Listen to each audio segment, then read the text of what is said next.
Olá, amigos, sejam bem-vindos a mais um vídeo do meu canal. Eu sou o Lucas Knaip e vamos falar sobre a seleção brasileira que perde para o Japão pela primeira vez em sua história. Que maneira de perder, né? Faz 2-0 no primeiro tempo, tá iludindo ainda mais os brasileiros que acham que, nossa, agora o Hexa é possível, etc.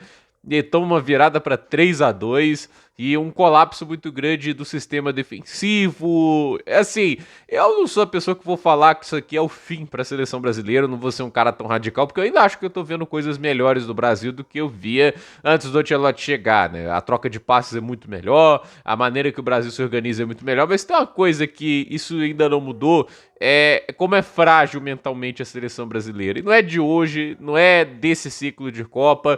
Já tem tempos que a seleção brasileira, ela mostra que ao invés de crescer nos momentos difíceis, ela tem se encolhido, né?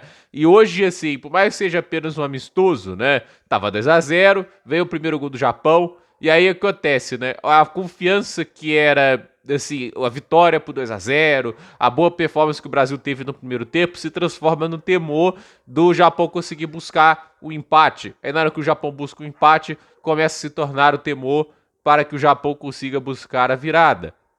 E aí aquele negócio, né? Tipo, o Japão consegue, e é uma boa seleção, tá jogando bem organizado, né? Tem bons jogadores, né?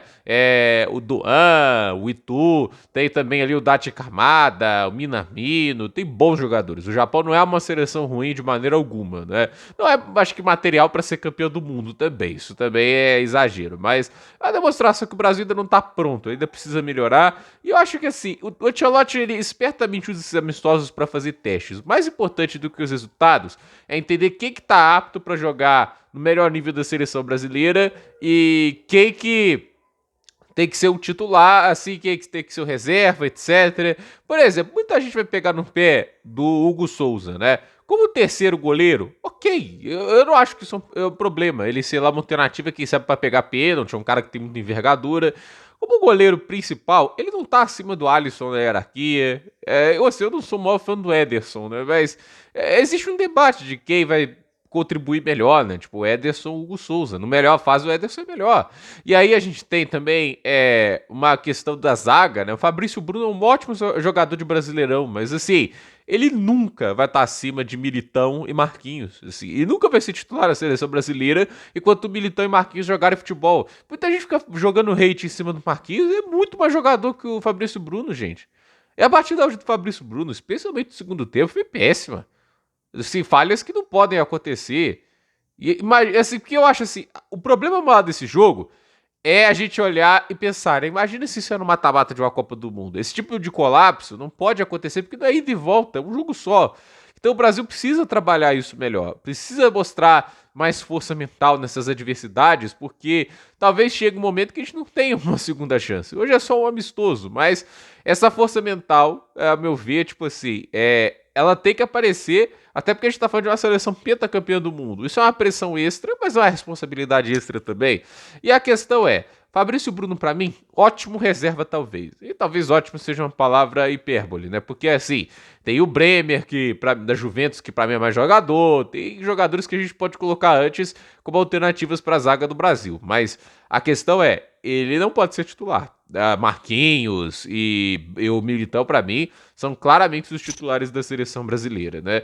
E no ataque, assim, eu acho que o Luiz Henrique é um bom jogador, mas eu também vejo ele como um bom reserva. Pra mim, o trio titular da seleção brasileira vai ter que colocar o Rafinha, vai ter que colocar o Vinícius Júnior, vai ter que colocar talvez o Estevão e o Rodrigo, né? Esses são os quatro que eu acho que tem que estar ali no ataque, né? Você pode até fazer uma gambiarra, né? Fazer o que o Hansi Flick às vezes fez ali, colocando o Rafinha de 10, né? Aí você tem lá um ataque rotativo, né? Com o Estevão, com o Vinícius, com o Rodrigo, mas não pode fugir muito deles, né? Tipo, hoje até dá o crédito que o Martinelli foi bem marcando o gol dele e o Vinícius Júnior jogando mais centralizado não se deu tão bem. Isso pra mim é o grande problema do Vinícius, né? Ele só consegue jogar pelo lado esquerdo, né? Tipo, muito bom jogador, um jogador extraordinário, talentosíssimo, mas é só o lado esquerdo que ele consegue funcionar de verdade. Então, vamos ver agora, né, o que o Brasil faz na próxima data FIFA, que infelizmente é daqui a um mês, né? Tipo, nem um mês já vamos ter data FIFA de novo, né? Eu não sou um grande fã disso, mas o Brasil precisa desses períodos de amistosos, o Brasil precisa se preparar. o Brasil precisa se ajustar o mais rápido possível, porque lá na Copa do Mundo não existe margem para erro. O Brasil vai ter que, se não estiver pronto, próximo o suficiente para que na primeira fase, com a sequência, né, com os jogos ali, esteja no mata-mata pronto para os desafios maiores, né? Eu não sou o tipo de pessoa que, assim, exijo que o Brasil ganhe a Copa de 2026, porque a verdade é que a gente não está em posição de exigir nada, até porque o ciclo de Copa foi terrível, foi muita perda de tempo, né? Eu acho que o Ancelotti tem que receber um novo ciclo também. Mas a questão é, o Brasil pode ser competitivo, mas tem que ajustar e esses amistosos são importantes para isso. Eu acho que mais importante do que os resultados é a gente olhar progresso, evolução, e a gente ainda pode ver algo assim, mas é também para fazer esse processo de seleção. Eu acho que assim, você escolher, faz a peneira ali, escolhe que você tem que usar o time titular, quem é útil para ser reserva, quem é útil para ser titular. E para mim hoje ficou meio claro assim que alguns jogadores, como é o caso do Hugo Souza, do Fabrício Bruno, e o próprio Luiz Henrique, que não são jogadores ruins, não me entenda desse jeito, mas titulares da seleção, eu acho que precisa forçar a barra. Então, a ver o que acontece, a ver o que o Ancelotti tira de positivo e negativo disso, e vou ficar de olho nesse Japão, uma grande casca de banana lá na Copa do Mundo, hein?